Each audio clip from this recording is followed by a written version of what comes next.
Costruzioni Di Martino ti aspetta nel proprio showroom per progettare e realizzare la tua casa, la tua piscina o il tuo spazio benessere.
Accenno ad una cartiera a San Giovanni Lupatoto si ha nell'atto di nascita dello stabilimento elettrochimico Battistoni Rotelli EC, detto popolarmente Barite.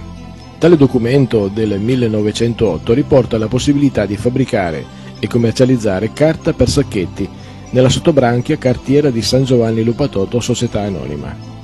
L'ingegner Luigi I Stangallini, praticamente chimico presso le cartiere Burgo, ebbe modo di sperimentare il suo progetto di fabbricare carta dalla paglia, migliorativo rispetto al pomiglio. Con gli ingegneri meccanici Carlo Rotelli e Giovanni Battistoni, conosciuti all'università e figli dei titolari della Barite, fondò nel 1924 la Stangallini Rotelli Battistoni Industrie Cartarie, detta popolarmente la cartiera. Essa iniziò a produrre carta dentro un capannone della Barite, su una macchinetta usata adattata dagli altri due soci.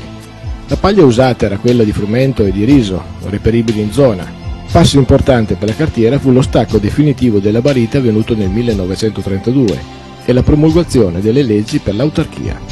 In quegli anni l'ingegner Stangallini mise a punto un prodotto speciale per le guarnizioni auto, il Guarnital, fino a quel momento importato dall'America. Poco dopo fu la volta del brevetto per la fabbricazione della fibra Adams cherizzata, validissimo sostituto prettamente italiano della fibra vulcanizzata, utilizzata nel campo automobilistico ed elettrotecnico.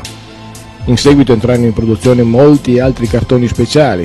Nel primo dopoguerra attorno alla cartiera si creò un grosso indotto che diede lavoro ad oltre di 600 persone, con la nascita di piccole aziende artigiane nei settori elettromeccanico, calzaturiero e vario, che ingrandendosi divennero di vitale importanza per il territorio lupatotino. Negli anni a seguire altri prodotti speciali vennero brevettati.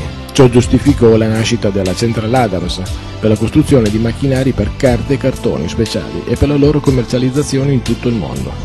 Il massimo livello di occupazione, oltre 1000 dipendenti, e la massima espansione avvennero negli anni 60, quando cioè la Barite, sedetti sui terreni, si spostò a Massa. A partire dagli anni 70 l'ammodernamento con una maggiore automazione fece calare i dipendenti e le difficoltà di mercato fecero calare le vendite.